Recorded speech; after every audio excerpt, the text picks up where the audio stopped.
Hi, I'm Giana Loretta, and this is a PSA from a PSA. In this podcast, I will be talking about healthy relationships. This topic is very important because we all have relationships with everyone we interact with, our family, friends, significant others, teachers, and ourselves. As the dictionary puts it, it's the state of being connected. So, what makes a good, healthy relationship work? Everyone will have slightly varying answers for what makes these kinds of healthy relationships work.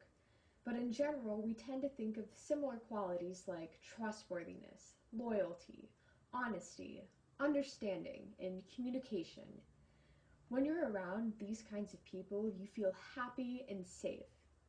But as we know, everybody has a bad day or goes through a rough patch in life. So maintaining these positive, healthy relationships takes time and effort. So if you want to better support your loved ones but don't always know what to say, I'm going to walk you through what's called the helping skill. Now, this skill and the two others mentioned in this podcast come from a national training program called Natural Helpers. It's designed to strengthen peer-to-peer interaction and listening skills. Alright, without further ado, the first step of the helping skill is to state your concern. When you're interacting with the other person, you could say, "Hey, I heard that you might have had a fight with your partner. You look kind of down today. What's going on?" Second, identify what the problem actually is. You want to ask them first, well, what are you feeling? And second, what caused this? Next, you want to help them explore the alternatives. You want to ask them what have they thought about or if they have any ideas right now about how to solve the problem. Next, you want to help them predict consequences. Plan for future roadblocks. Ask them, well, could that be a problem later on? Or what would happen if you tried this? Next, you want to find out what they're actually going to do. Sixth, and whatever they choose, express your support. You say, "Let me know if you need me and let me know what happens. I'll be there for you." So while that helping skill was for other people, this next skill is for the most important relationship you have, the one with yourself. It's really easy to be overwhelmed by life's twists and turns. You might feel angry, guilty, devastated, or even stuck, and that's all okay. But following this self-help skill can help you cool down and think logically before acting impulsively. And you'll notice that these steps are very similar to the helping skill. So first you want to identify your problem, explore alternatives, then predict consequences and decide what you're going to do. But most importantly, give yourself credit. Say to yourself, "I did a good job, I'm doing a good job, and I will continue to do my best." Alright, moving forward, let's get into unhealthy relationships. So right off the bat, I want to highlight some traits of negative relationships. The first is coercion, being pressured to do something that you don't want to do. Second, a big red flag is if the other person is demanding passwords to all of your social media accounts and requiring that you give them your phone so they can go through it and check everything.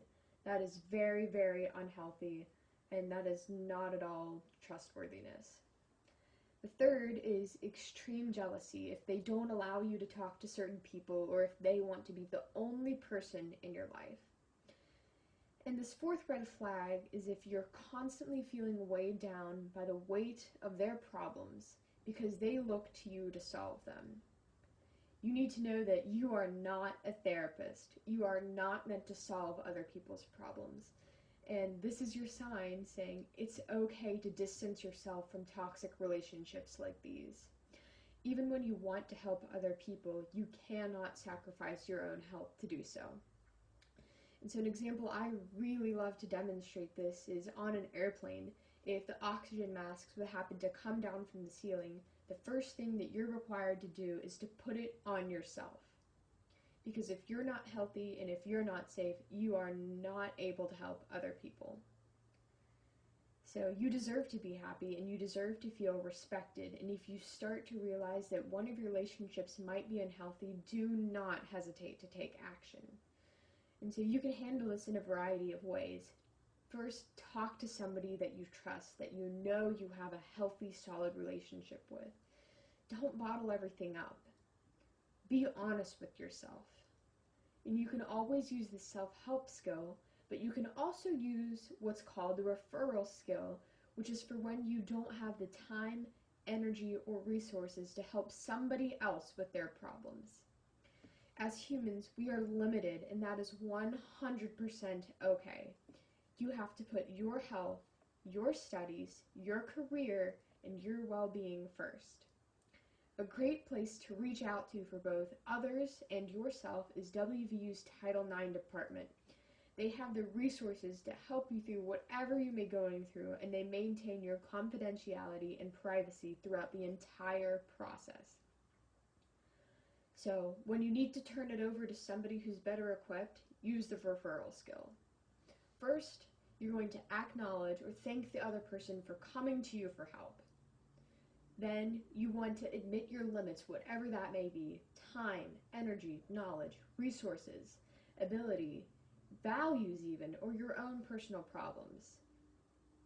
Third, suggest that they talk to somebody else. Say, who else could you talk to? Is there another person that you trust that could help you? Next, you could offer to go with them if you can. Again, that's only if you have the time and the ability to. Next, if it's a crisis or an emergency, if it's something very serious, get help for yourself. Even if they don't want you to talk to an adult, even if they don't want to talk to somebody else, you can say that you have to for your peace of mind, and that is 100% valid. Next, follow up with them if you feel comfortable with it. In a short summary, I hope that you are better able to recognize both healthy and unhealthy relationships, and that you feel more confident about handling each one. If you only take one thing away from this podcast, always remember that your relationship with yourself is most important. Take care of yourself first. Put your mental and physical well-being first. Thanks for listening to this PSA from a PSA.